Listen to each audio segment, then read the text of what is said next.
लंका की दिशा में असीम था और गर्जन करता हुआ समुद्र फैला था। उस समुद्र के किनारे खड़े थे मर्यादा पुरुषोत्तम भगवान श्री राम। उनके साथ थी लाखों वानरों की सेना। सामने था युद्ध, धर्म और अधर्म का अंतिम संग्राम।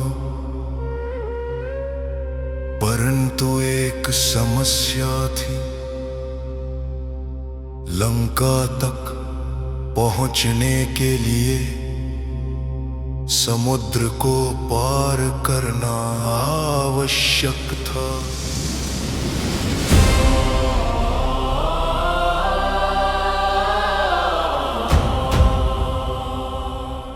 भगवान राम ने अपने हाथ जोड़कर समुद्र देव से प्रार्थना की, हे समुद्र देव, आप इस पृथ्वी के महान तत्व हैं। आप में अनंत शक्ति और गहराई है। मैं रघुकुल का राम आपसे विनती करता हूं, मुझे और मेरी सेना को लंका जाने का मार्ग प्रदान करें। हम अधर्म का अंत करने जा रहे हैं। रावण ने धर्म का अपमान किया है और माता सीता का हरण किया है। ये युद्ध केवल विजय के लिए नहीं, ये युद्ध धर्म की रक्षा के लिए है। राम की ये प्रार्थना पूरे आकाश में गूंज उठी, परंतु समुद्र मौन रहा।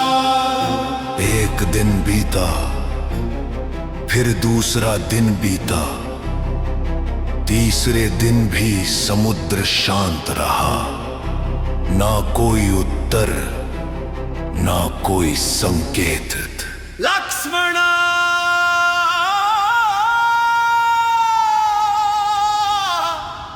भैया राम, आप इतने विनम्र हैं, फिर भी समुद्र देव उत्तर नहीं दे रहे। अधर्मी रावण से युद्ध करने जा रहे हैं हम, और यहाँ समुद्र हमारा मार्ग रोक रहा है। मुझे आज्ञा दे, मैं अपने बाणों से इस समुद्र को सुखा दूं। नहीं लक्ष्मण, क्रोध समाधान नहीं होता।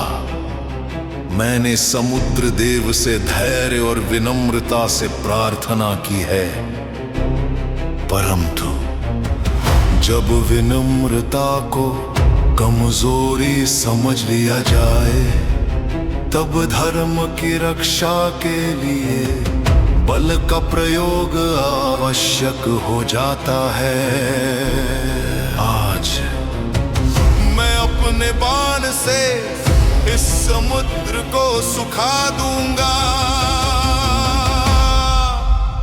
भगवान राम ने अपना दिव्य धनुष उठाया और उस पर चढ़ाया ब्रह्मास्त्र।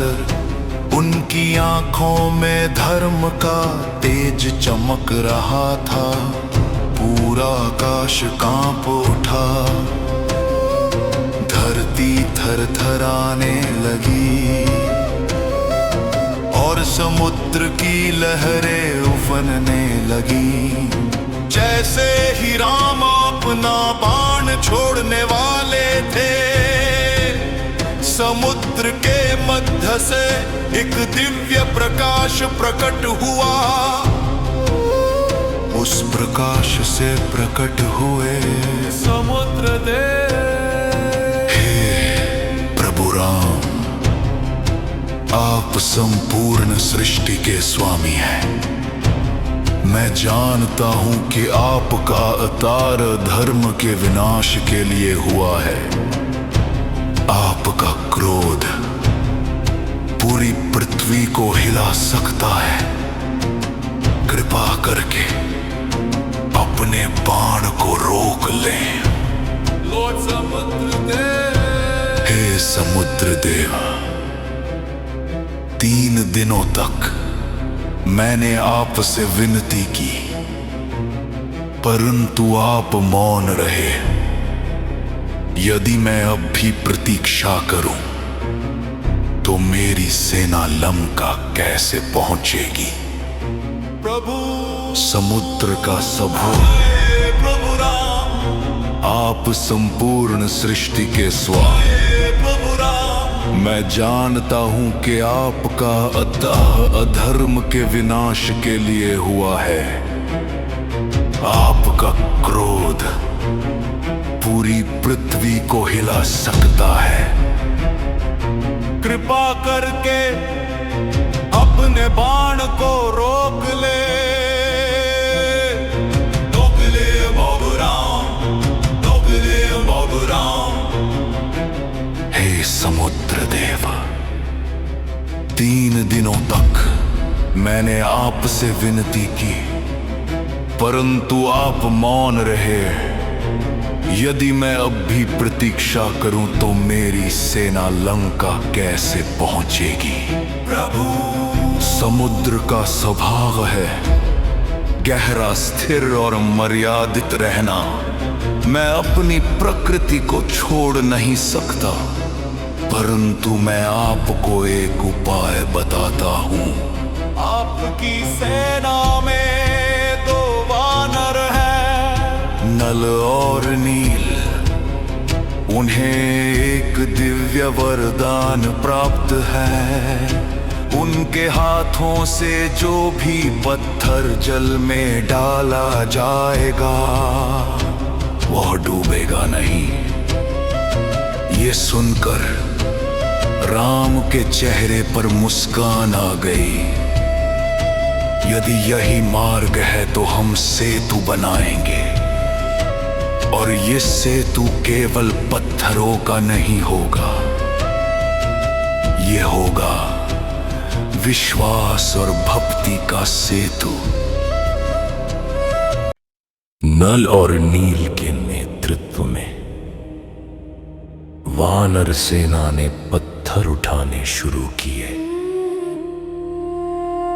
हर पत्थर पर लिखा गया राम, और जैसे ही पत्थर समुद्र में गिरते वे तैरने लगते। धीरे धीरे समुद्र के ऊपर बन गया इतिहास का महान सेतु, राम सेतु। एक ऐसा सेतु जो आज भी हमें सिखाता है धैर्य, विश्वास और धर्म से असंभव भी संभव हो सकता है।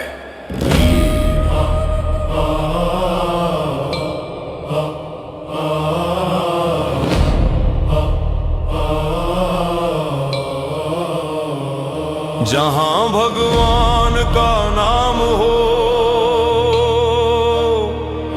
वहां समुद्र भी मार्ग दे देता है, और यही है रामायण का अमर संदेश।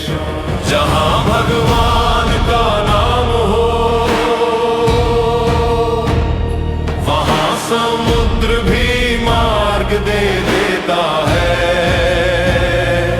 और यही है रामायण का अमर संदेश। जहां भगवान का नाम हो वहां समुद्र भी मार्ग दे देता है, और यही अमर संदेश।